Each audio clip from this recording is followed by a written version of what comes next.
Hello and welcome to a Brothers Creed movie review, where we talk about movies and we tell if they're good or not. We're the Thomas Brothers. I'm Jared. And I'm Ethan, and I like that. We tell them whether they're good or not. Yes, exactly. On a scale from Today, 1 to 10. today, Jared and I will be reviewing the latest Mission Impossible movie. It's called Mission Impossible: Dead Reckoning Part 1. So it's good. It comes in a long line of Mission Impossible movies. So it's pretty good. Let's get into it. Let's do it.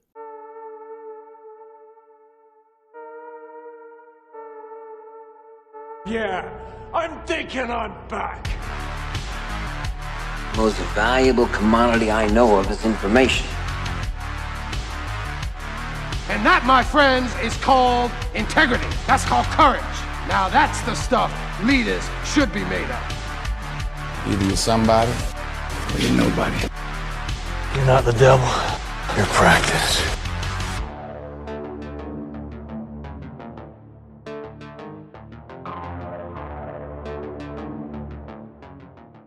All right, so Mission Impossible: Dead Reckoning. This is Tom Cruise's latest escapade on the heels of Top Gun Maverick, which was an excellent movie. We didn't review that one, did we? No, I don't think we did. No, we didn't. Oh, we should have. It was really good. We just had too many other ones to review. Yeah. So this is actually the seventh movie, Mission Impossible movie. Mm-hmm. There was the first Mission Impossible that came out in 1996. Yep. Mission Impossible 2 came out in 2000. Which was horrible, by the way. Shannon and I watched a bunch of them this week. Oh, and yeah? 2 was absolutely horrible. Mission Impossible 3 came out in 2006. That one was good. Yeah. I think that one was the one with, let me see. That's the one where they introduced like the masks, wasn't it? Well, the masks were in the first one. That was the one with Philip Seymour Hoffman. Yeah. Remember, like he was in the bathroom and he switched to Philip Seymour Hoffman. And remember, it was that intense scene where his like voice box was. But back then they said read this card, and they had to read the card. Yeah, to get the voice right. Yeah, so that one was pretty good. The Mission Impossible 4 was a 2011. That was Ghost Protocol. Yeah, that one was where like Jeremy Renner, who's the Hawkeye, he was in it. That one was okay. I didn't like the two main ladies in that one. They were just meh. That was actually when Bad Robot took over. Bad Robot, they're the producers of Lost. Yep. And so actually Josh Holloway, who's Sawyer from Lost, is in that movie briefly at the beginning. That one was okay. But 2015 and MI5, that's where we really got like super like started. Well, I feel like that one was really good. Rebecca Ferguson, we're introduced to her. She's in this one. She's Lisa Faust. She's like the assassin. She's in 2000 in Mission Impossible 5. It's like that's when they discover the syndicate, and there's that one bad guy, who's Solomon Lane. He was the bad guy that they're after the whole time. Yeah. And actually, Rebecca Ferguson, she's like a disavowed agent of the MI6, and she's kind of working for him, but she's not, and she actually saves Ethan Hunt at the beginning of the movie. So at the end of that movie, they catch Solomon Lane. And then, if you remember, in 2018, when they came out with MI6, this was the one with Henry Cavill. Rebecca Ferguson is in it again. They actually introduced that blonde lady that's in the MI7, that's the arms dealer. That one was really good. Probably one of the best ones. That one was good. They did that like... if you remember MI5, that was the stunt they did on that one, was when he was climbing like the... let's see. That was one where the tower was the Burj Khalifa. That was MI4, and MI5 he was on the side of that plane at the beginning. Remember that one? Oh yeah, that was pretty cool. Hanging onto the plane as it was taking off. Yeah, and then I think at the end of that one he was like held his breath for like. That was when he held his breath for like 6 minutes when he was in that like underground thing, Remember, he had to dive Yeah, down water and, thing. and the water thing and like replace that chip. Yep. That was pretty cool.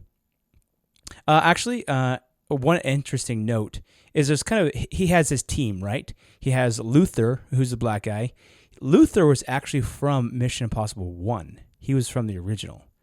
But Simon Pegg was only introduced in, I think, Mission Impossible 3 is when Simon Pegg, he's Benji, the British guy. That's when he came in to the picture. So those guys actually have been with him for quite a while. And then MI6, I was gonna say, that's when they do the Henry Cavill's in that one. That's when they recapture that Solomon guy. Remember he's in that. Remember he's in that truck and they like push him into the water and he holds his breath and like dive down and save him. Yep. That was kind of cool. And now Mission Impossible 7 is like a whole nother level, and it's a whole new bad guy, but with some of the same characters that we've known previously. Yeah. So that's the history of Mission Impossibles for you. And they do actually reference back to the originals quite some of the first ones several times. It's kind of funny. Yeah, and this movie even had a couple flashbacks all the way back to the beginning, which is interesting. Mm-hmm. Not to give too much away. Yeah. So if you remember, Ethan Hunt's wife was murdered, and that was kind of revealed in like episode, I think it was episode 5 that's revealed that his wife was murdered. In episode 4, at the end of that episode, he gets married, kind of lives the civilian life. But then episode 5, that's where he kind of goes rogue with this whole syndicate thing. And like he gets disavowed and they're after him. And that was when it's like the CIA, Alec Baldwin's for the CIA. And the, what's their cheesy team name? The IMF. IMF, yeah. What does this stand for? It's so cheesy. They actually that was literally one of the things jokes, that I said. Yeah. One of the jokes is the Impossible Mission Force. Yeah, it's like, dude, you couldn't come up with a better name than that. That sucks. Yeah, exactly. It was like this big build up. The IMF. What's that? The Impossible Mission Force. They actually say that in one of the movies. I don't know if it was this recent movie or one of the older ones. He was like, "What's IMF?" He's like, "International Monetary Fund." It's the one that it's this most recent one. Oh yeah. And he's like, and no. It was like this big build up moment, and I was like, dude, that sounds like it's cheesy. Space Force. Like, yeah, exactly. Or what was that? That like, remember those guys from South Park made that like Team America something like with those like puppet dolls that was like super cheesy. Yeah. Or it was kind of like an adult thing, but it's like Team America Awesome or something like that. That's what it reminds me of. But yeah. Right, well, so let's talk about this movie. Our rankings. Yeah, let's get into our rankings. So you want to introduce the rankings, Ethan? Yeah. So we have a couple different categories within the rankings. So first we talk about cinematography, and then plot and storyline, then actors and acting. Then we go over whether it was if there was an agenda, left or right word agenda.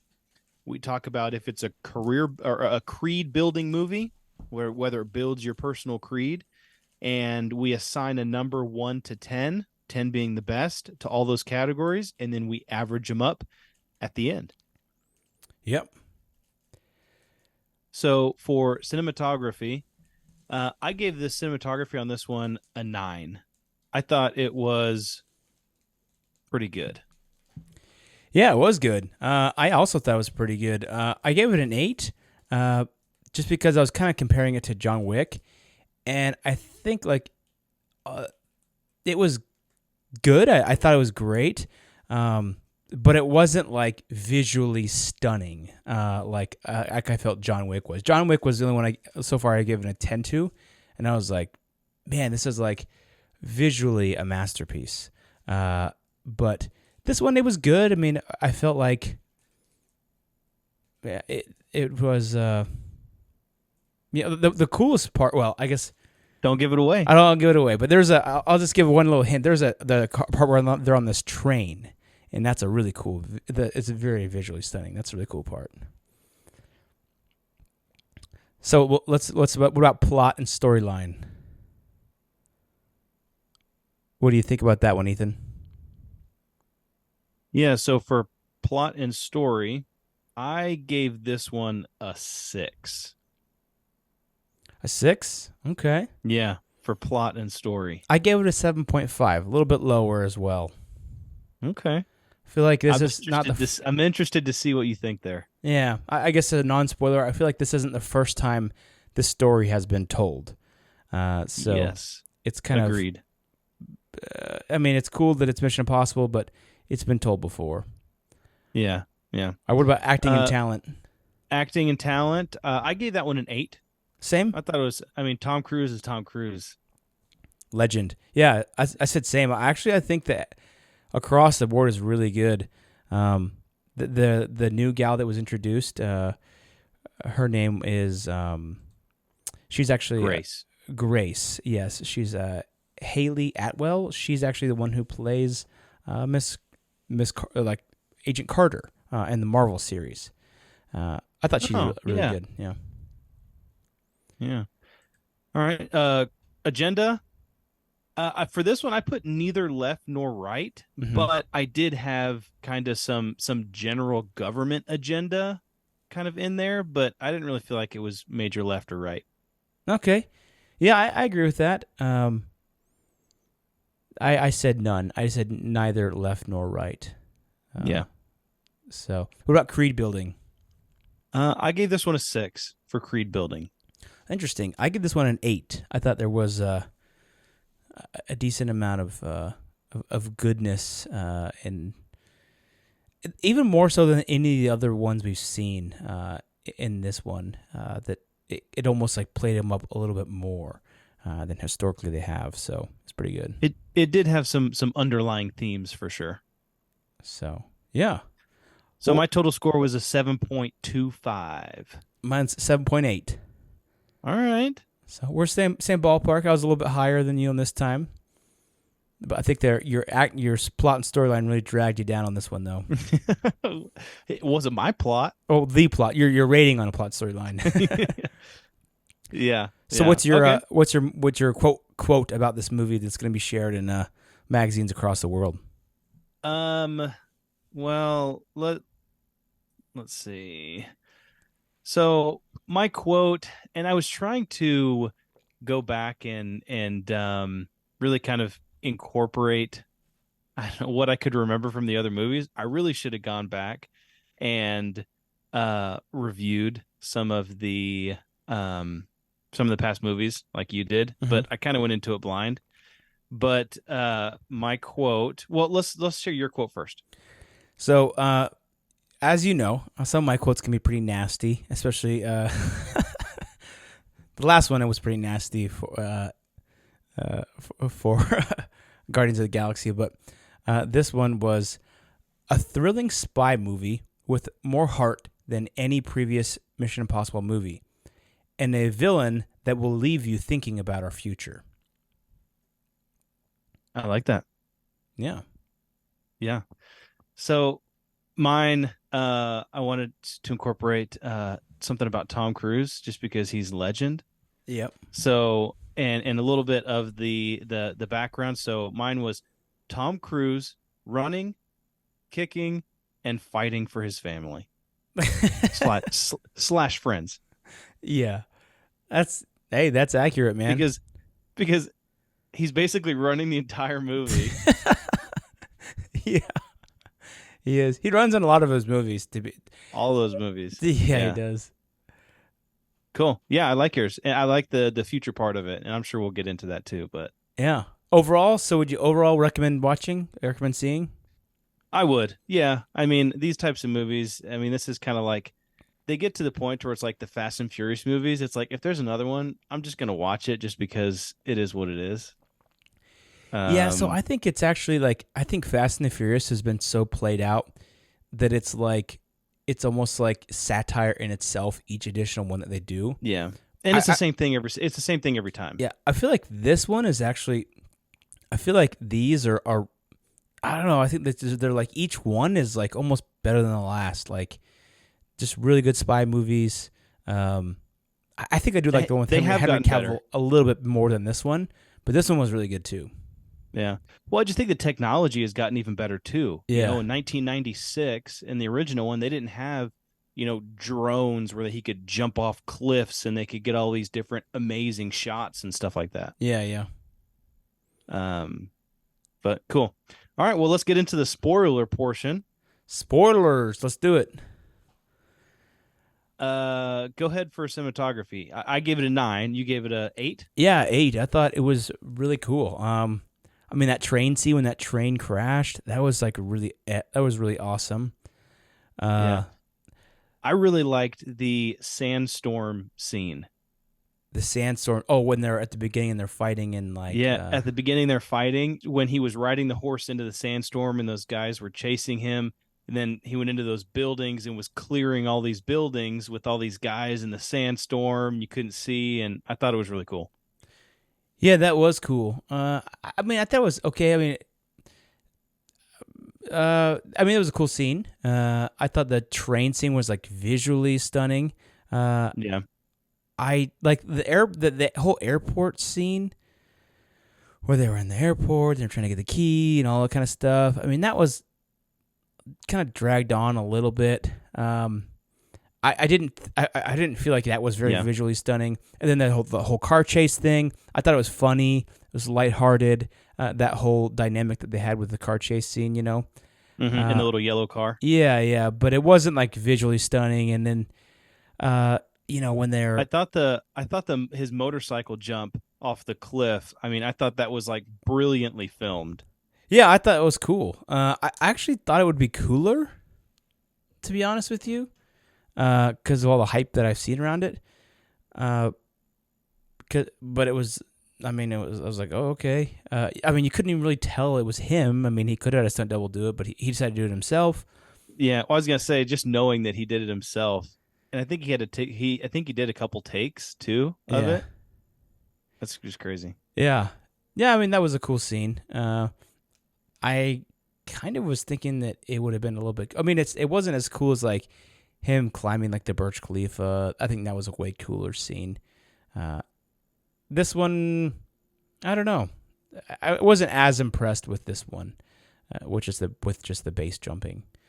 Okay. But yes, but I still thought overall it was good, so I gave it an 8. But let's talk about plot and storyline. This is the one where you give it the least ranking. So I said I gave it a 6, and I said the plot was a little bit hard to follow at some points. I mean, everything kind of is like we're in the AI hype right now, so it's kind of fitting, obviously. But what it seemed like to me is like basically the same plot as like, remember the TV show Person of Interest? I think so, yeah. So basically, it's like this guy invented this supercomputer, this AI that became kind of sentient, and it would almost like predict the future, and it could do anything, and it could, follow somebody's bank accounts, and it could, scan the world and facial recognition, all that sort of kind of stuff. It was basically the same exact story. Except for it was being relative. It was doing good things and not bad things. Yeah. Another part is that Gabriel guy that they kind of brought him back. Yeah. His role was kind of weird because how he was acting was like he was kind of. It seemed like he was being controlled by the AI. Yeah. But then it was like, I mean, the AI can't control your mind. And then he was like in that box on the train, and he had that mask thing with like lights and sounds on his face. Like, it was explain... like, I think that was like how they smuggled him onto the train. Well, yeah, but it was like he was being like reprogrammed or something like in the box. It wasn't just like a normal box. They didn't really explain that at all. It was or why he needed to be smuggled in like that. Yeah. Yeah. Because he's like a ghost anyway. Yeah. So, and they never really explained. I mean, they explained how, the machine or the sentient, whatever they called it, was erasing his past and stuff. But they never really talked about like how he got hooked up with that thing, or, how he got recruited, or, it was just, I don't know. I wish I would. Or what's in it for him? Yeah, yeah. Yeah, what's in it for him? Just to like mix things up and kill people? I mean, what does he want? Revenge, money? I mean, we never really understood anything about what he wanted. Or the Asian chick either. Yeah, he was the Asian chick was just another person that was recruited. I felt like that was a kind of a dumb storyline on like a side storyline. Yeah. Well, I think that there was like that's how it. I mean, I feel like that whole storyline, it was like they were trying to show heart and how he didn't kill her and he spared her. He killed everybody else, but he spared her, and then like she showed him mercy later. So I do like that aspect of it a little bit. How like yeah, and it did a came good back deed. around when she mentioned the submarine at the end. Yeah, but yeah, I didn't get that. I mean, I was like, what is this guy like? He was almost like a pawn for the AI, but Yeah. then like, What's his motive? yeah, what's his motive? I thought it was interesting, or he was like, you know, what they were in a certain situation. He's like, let it be. It is written, and then some guy, who was it again? The guy was like, let that be written, and he's like, I'm gonna kill you. Let that be written. Yeah. Yeah. um, One of the last things for me is that I like the actress that played Grace. I mean, she did a good job, but I mean, the whole time she was just running away from Ethan Hunt. yeah, And it's true. it's just like if she would have just stayed by his side, then people wouldn't have died. You know, they wouldn't have lost the key so many times. It would. I mean, it's just like this whole thing is just like, oh my gosh, lady, you're not every single thing you do is a screw up. Stop doing what you're doing. Yeah, yeah, exactly. Yeah. I mean, obviously somebody is trying to kill you. So why not stay with the person that wants to help you and save your life? And I thought at the very end, you know, they like added her into the spy team and invited her into the IMF. And it's just like, Yeah, all she is a thief. She's like a pickpocket. I mean, she's not even that good at fighting at all. What is she yeah. gonna do? I mean, her whole membership in the team is just gonna be to pickpocket people. I don't know. It's just like I don't know why. What would make her a reliable team member? I don't know. Yeah, I feel like the whole thing with her is like I feel like they were showing more heart in the movie because he was so patient with her this whole time and he was trying to protect her, but like, and he was like, "You're part of the team. I'd give my life before you." And then I'm like, "What? You'd give your life before her, but you don't even know her. She hasn't been a part of your team." And then like when the moment comes where she's been screwing you over left and right. yeah, and then when the moment comes where he actually can give his life for her, like when they're on that train, and he chooses to like take the parachute for himself, he doesn't. You know what I mean? Well, he knew that she was. I mean, that was all part of the plan, though. He knew that she was going to get maybe arrested, but then asked to join the team, so she would have been fine. Yeah. Yeah, I thought. Yeah, I mean the plot and the story. I think that, like you said, this story has been told before. Like, ooh, the big bad artificial intelligence. I mean, this is like Skynet going live, you know. Yeah. And I thought it was kind of one of the things I thought was dumb in the movie when he goes into that room, he explodes those green, gases, Gas bombs that immediately knock everybody out, and then not 2 seconds later, he like takes his mask off and he's like, "Oh," and they're talking, and I'm like, "Okay, yeah." There's like still gas floating around his face. Yeah, it's like powerful enough to knock everybody out in less than 1 second, but yet it dissipates within like 10 seconds so that he can take off his mask and talk. So I thought that was kind of like they did that twice in the movie, and I was like, okay. Yeah. But Yeah. yeah, so the AI thing, it's kind of like cheesy that, oh, this AI source code is.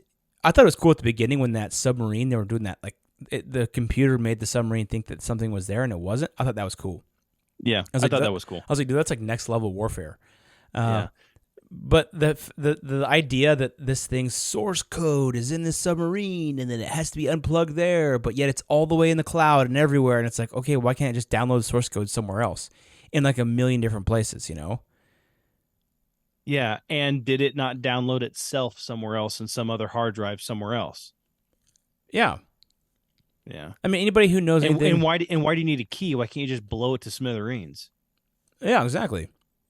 I mean, it's like Voldemort, you know, from Harry Potter, he's got his Horcruxes, which are like Yeah. little pieces of himself that he's scattered all around. And unless all of them get destroyed, he can't be destroyed. I mean, it's like an AI. AI would basically download himself into every single person's computer around the world, and then he would never die unless the entire system gets pulled. Yeah. So I was like, that's a little shaky. Yeah. So it was good. It was a good watch, but little I guess left a little wanting on the plot. But so for actors and acting, I gave it an 8. I thought it was all pretty good. It was all super professional. I think the actors were good. I mean, Tom Cruise for 61 years old, dude, he's moving and grooving. Oh yeah, man. He must have that adrenal chrome on tap. Yeah, seriously. Something, man. He's looking good too. Yeah. But I think that I also gave it an 8. I think that overall, I was hoping for more out of that one actress. Her name was Rebecca Ferguson. She's Lisa Faust. She's the one that dies, right? Mm. I was hoping for. I liked her. I liked her in the previous 2, and I thought she was really good. Cool member of the team. She had a very. It was like it wasn't a small role, but she didn't even say probably 10 words the whole movie. Yeah, it was very minimus. And then when it basically came around, she just got killed, and then it was just like she was just dead. And I was like, oh man. And the new girl, I mean, they're both stunning women, but it was like we lost someone who was actually like an agent, special agent, who's experienced, who knew what they were doing. We traded it for this girl who knows how to pickpocket, but literally nothing else. So I was maybe talk her way out of a situation. Yeah, I mean, she was cute. I thought like some of the way that I thought that like it was almost like he was having to take care of her the whole movie. You know, like when they're in the train and he's like, "You gotta let go, you gotta let go," and she's like, "No," and he's like, "I'll save you. You gotta trust me, but you gotta let go." You know, and she was kept holding on to him, and that was, I mean, it was kind of endearing how he was like taking care of her, but it was kind of just like, okay, dude, this woman seems like more of a drag than she is an asset. You want to really rely on this lady with your life. Exactly. Yeah. Agenda, I said neither left nor right. I think the main theme was just like major government corruption and just a seeking and a drive just to gain the most power that you could possibly gain. And that's kind of the agenda that I felt most likely. I mean, it's true though, right? The government would try to gain as most power as it could. Yeah. I thought it was kind of interesting too that in the end it was kind of like, oh, we just want to make an alliance with you. It was like they almost just recognized that this is the future. We want to ally with you. Yeah. In the future. So, yeah, interesting. Yeah, I thought it was kind of cool, interesting how they're like they were like writing all their stuff down on like paper again. You know, all their files. Yeah, that was crazy. They had like hundreds of people typewriting out all the stuff from online and digital stuff. I mean, I think it was kind of stupid that they were typing it out on typewriters when like literally you could get a computer, just not hook it up to the internet, and then it would be off the grid, so to say, you know? Well, the thing is, why weren't they just printing it out? Yeah, exactly. I mean, they're copying word for word stuff from the internet anyway. Why don't you just print it out? Yeah, totally. It was a cool looking scene, but in the practicum, it didn't really land very well. Yeah, that was funny. I didn't feel like there was any agenda per se. It was just, I think it's just good old fashioned fun. Agreed. So the Creed building, though, I did give this one 8 out of 10. I feel like there was a lot more in this one about like family, if you will. The Vin Diesel family. Yeah. So like you got the one Benji guy where he's like, it's like, what do you value most in your life? And he's like, my friends. I thought that was kind of cheesy a little bit because he was like, oh man, like I have to say my friends. You guys got me, but it's like, dude, you literally have nobody else in your life. So why is that like a thing, you know. Well, and they were all kind of orphaned, or maybe not orphaned, but they didn't have anybody else. It was just them. Yeah. And so it was. That's what, I mean, I gave it a 6 because I think it was kind of this feeling of loyalty and friendship and supporting each other, and so Yeah. that's why I gave it. I thought it was wholesome for sure. I thought it was cool how he like kind of took care of the one lady who was trying to get away from him the whole time, and how it was like just the loyalty within the group, and then, you know, how also I thought it was kind of cool how that, even though the storyline was a little bit dumb about the Asian girl who he spares and then she comes back and she kind of saves him. I guess that's kind of a good thing, a good lesson there that you know, karma can come back around. If you could do good, then those deeds will come back around. So Yeah. Well, and that one like government guy that was trying to catch him the whole time, yeah, whenever they were in the train at the very end, and he took the gun from him, and the train was going, and there was like a big hanging thing, and, Yeah. and Tom Cruise like pushed him down so that he wouldn't get hit by that thing. yeah. So he was like watching out for him, right? Because he gave him the gun back and stuff. And Those guys were, that part of the story was kind of stupid. I thought it was like their only purpose was just to like add tension to the scene, but they're like they're idiots. And the person that sent them to get Ethan Hunt was the same person that sent Ethan Hunt out there to go get the stuff. Yeah. I don't know if he's just trying to cover his own butt or but what. Ethan said, "Oh, I'm going to destroy it. I'm not going to bring it in." And he was like, "Oh, No, well, yeah, I guess that's true. then you're persona non grata now, and I'm going to get you." Yeah, that's true. That is true. So, but yeah, I thought those guys were kind of like, I mean, I guess the airport scene and some of the others wouldn't have been as intense if he didn't have these other guys running after him or something like that, you know? Yeah, agreed. So I guess that was that. And then, so yeah, overall score, 7.8 out of 10. Yes, 7.25. I thought this was a good one. I mean, this was one to see in a theater. I enjoyed it in the theater. Awesome. I agree. It's a good movie theater movie. So I think this is a good Creed builder, I guess you could say. And it's a good action-packed movie to go see with your couple buddies or with your spouse. So go check it out. Yeah, sounds good.